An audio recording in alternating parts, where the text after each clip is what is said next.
Welcome back, ScreenRanters! Guardians of the Galaxy was unknown to the masses when the team was added to the MCU, yet since then, they've grown to be one of the most popular franchises within the Marvel saga. As we're not going to see the third volume for a couple of years, we thought we would take a gander at the 2014 classic. We've scanned through the film many times. We've put together a host of Easter eggs, references, trivia, and other fun pieces into one big video. Some of these have only come to light recently, so grab your case of 80s references and let's get started.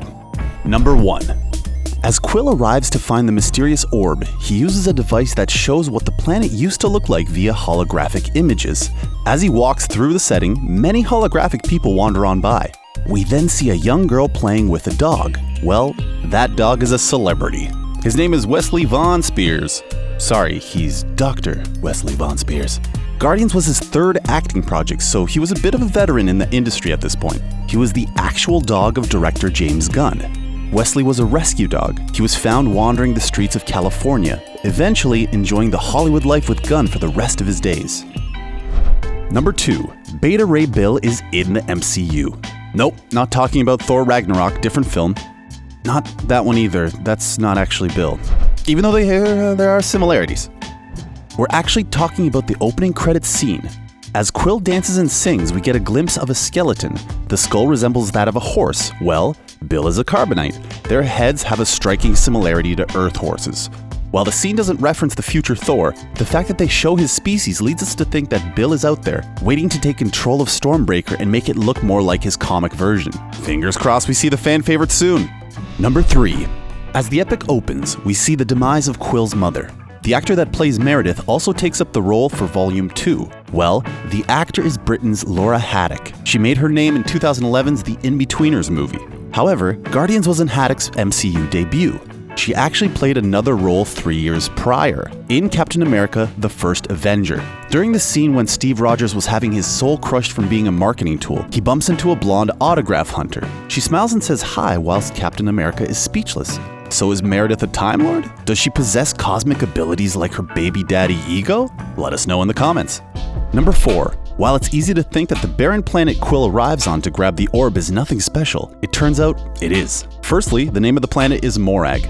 Besides being a name of a Scottish woman, in the comics, Morag was the first recorded leader of the Kree. He was also the numpty that helped create the eons-long battle between the Kree and Skrulls, already hinting at the Kree popping up in the film in the form of Ronin. We also have the coordinates of Morag. Instead of being random, the coordinates actually point to a binary star system based in the Andromeda Galaxy, the area first discovered by our scientists in 2005. Number 5. When Groot creates and hands a child a flower, it's a touching moment that shows a lot of character depth, which is needed when he can only say 3 words. Well, that scene was actually inspired from 1931's Frankenstein. Besides from both the monster and Groot being seen as scary, in the Frankenstein film, we see a child use flowers to play with the monster. As they throw them into the lake, the monster runs out of flowers, so he does the next best thing. He picks up the girl and throws her in. Unlike the flowers, she doesn't float. So he runs off in panic. Good thing they didn't have Groot do that too.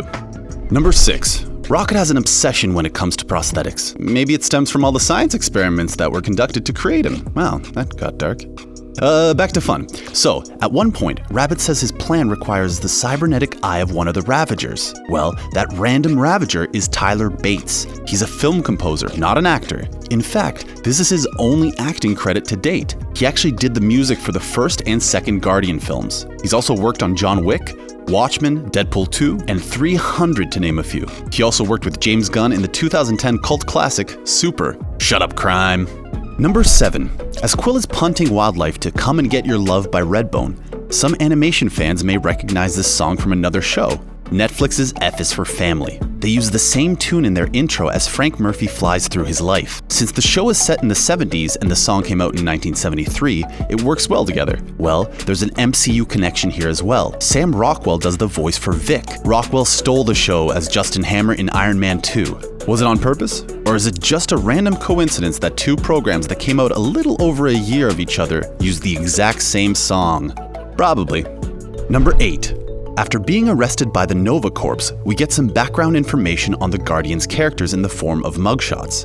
We can see on Rockets that he comes from somewhere called Half-World, which is the comic place that genetically engineered the infamous space raccoon. Maybe we can see it pop up in the MCU. As well as that, we also see Rocket's known associates. One is Groot, the other is Lila. She is an otter that underwent a similar process to Rocket. Lila and Rocket are often seen as star-crossed lovers that never quite find a happy ending. With Lila being name-dropped, we may see her as we explore the origin of Rocket. Number 9. For Groot's mugshot, we can see his origin as well. This is meant to be a reference to Planet X, the place that Groot comes from in the comics. Not to be confused with all the other Planet X's in the Marvel lore. Yeah, there are loads. Anywho, originally, Groot was royalty on Planet X, but that was changed later. However, he saved the life of a maintenance mammal and obliterated another sapling in the battle. As a result, he was exiled from his home planet and considered a disgrace for saving a lower-class species over his own. That's how we like our heroes. Broken, tragic backstories. That's the good stuff. Number 10. Last up in the mugshot parade is Gamora. We see in her origin that she's the last survivor of the Zahobere people. Well, that's not actually correct. At least not anymore.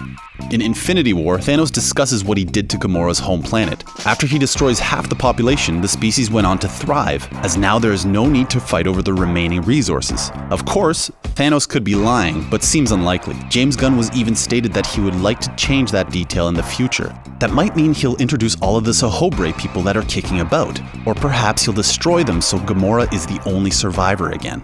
Number 11. When the Guardians arrive at the kiln, the prison, they get a bit of a hostile reaction. One of the inmates that's yelling abuse is Lloyd Kaufman. He's a film director and producer. He's also the founder of the film studio Troma Entertainment. He's a mentor to James Gunn. In Kaufman's career, he directed the original Toxic Avenger trilogy from the 80s, which hasn't got anything to do with Marvel beyond the name. The Toxic Avenger is a disfigured superhero that gets his powers from toxic waste. Perhaps we can get a crossover with the Guardians and the Toxic Avenger at some point. Not sure if there's much demand for this though, besides me. Number 12. As Quill is attempting to get paid for the orb from the broker, we get a glimpse at some display cases. Just behind Quill is a strange object. Some people claim it's the Zodiac Key. The key can provide the holder with incredible mystical powers. So it's kind of strange it's just left in the case. Due to this, it's likely to be something else. It could actually be a symbol belonging to the Universal Church of Truth. This religious group worships the Magus. That's the evil version of Adam Warlock, the being that was heavily referenced at the end of Volume 2. Due to the later reference, it fits that this is the evil group rather than the Zodiac Key. Number 13. Nathan Fillion is a bit of a sci-fi icon, mostly due to Firefly. He also voices a parody dream version of himself in Big Mouth. Useful trivia there. Anyway, on the kiln, we see a massive blue alien being aggressive with Quill, but Groot steps in to pick the alien's nose with aggression of his own. Well, that's Fillion doing the voice for the alien. He's worked with Gunn on numerous projects in the past, such as 2006 Slither and Super. He's also going to appear in Gunn's future Suicide Squad reboot. At the mo, we don't know which character he's playing. Give your opinion in the comments below. Number 14. The Collector is a bit of a, say it with us, gatherer of items. Rarer the better. Due to this, the scene involving his hoard is littered with Easter eggs. So we're going to bash through the best ones. Firstly, we have a lonely dark elf. That's one of the critters involved in the so-so film, Thor: The Dark World. The dark elf just stares with sadness in his eyes as the Collector provides some exposition with the Infinity Stones. Bless him. As for how he arrived in the Collector's possession, we have no idea. But once the Collector's zoo/museum is obliterated, the lonely dark elf probably escaped. A nice happy ending. Maybe. Number 15. Some of the audience might have been confused by the sight of the dog in the astronaut suit within the assortment. But not the Marvel comic fans. That's the best pup in the world. Nay, the universe. It's the Russian telepathic dog, Cosmo. In the comics, Cosmo is the head of security at Nowhere. Every so often, he'll team up with the Guardians to save everyone. The film even included the love-hate relationship between Rocket and Cosmo as they growl at each other once they lock eyes. Now with Cosmo free from the Collector, perhaps we can see him be the telepathic destroyer he is in the comics. Number 16. The Dark Elf isn't the only faceless alien species that got wrecked by people from the Avengers within the museum. As we see Rocket growl at Cosmo, behind the raccoon is a Chitauri soldier. He too looks sad. He's just sitting there on the floor and wondering about his existence after failing to take over Earth. He watches the Guardians wander by without paying him any attention. Considering there are hundreds of thousands of Chitauri roaming around, it seems strange the soldier would be important for the Collector. After all, he likes one-of-a-kind items. At least the Dark Elves were once thought to be extinct. Chitauri, not so much. Number 17. As we feast our eyes on Benicio del Toro's The Collector, we can see massive amounts of other rare specimens behind him. One of the glass displays is covered in frost. Only a human-like figure can be seen in the form of a silhouette. Due to this cold power, this is a frost giant from the first Thor movie.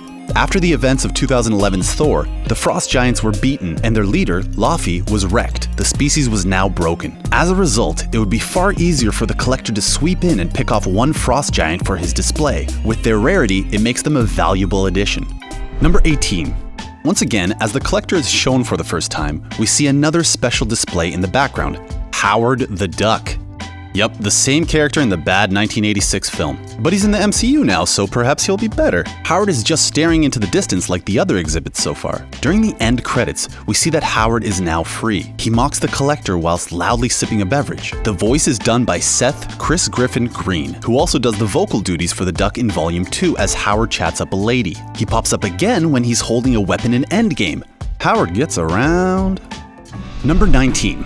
We're at the final Easter egg within the Collector's accumulated goods. And it's not the one that's related to Marvel, but instead to director-writer James Gunn's film career. One of the displays contains a selection of slugs. There they are, crawling up the glass. Gross. Well, they're from Gunn's scary comedy moving picture from 2006, Slither. However, they're not actually slugs. They're alien parasites that control people. That film was the feature debut of Gunn at the helm as a director. It also had Michael Rooker in it. He plays Yondu. Due to the sci-fi elements, it helped contribute to Gunn getting the Guardians job. However, once the Collector's museum was destroyed, the parasites may have escaped. Number 20.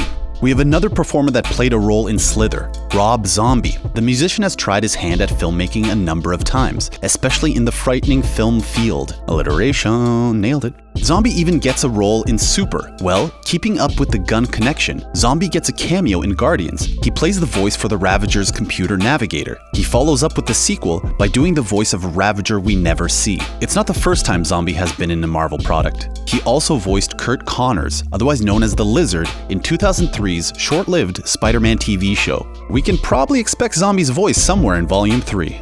Number 21. More often than not, James Gunn will play a minor role as a character in the films he's directing, such as in Slither and Super. Well, he did the same for Guardians. In the well-known scene, as Yondu shows off the extent of his amazing arrow skills, one of the Saccharins yells at Yondu to stop his nonsense. He's the first to be destroyed by the Yaka arrow. Well, that's James Gunn. He gets to be the maskless Saccharin. Also, during the end credits, we see a tiny potted Groot dancing to Jackson 5's I Want You Back.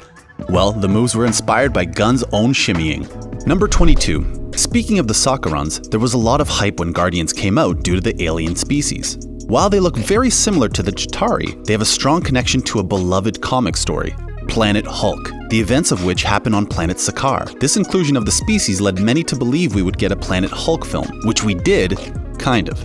It was Thor Ragnarok. They took most of the basic story, but made it about Thor more than Bruce Banner. While the film is celebrated, we still wonder what a full Planet Hulk film would be like. We could have got World War Hulk out of it as well.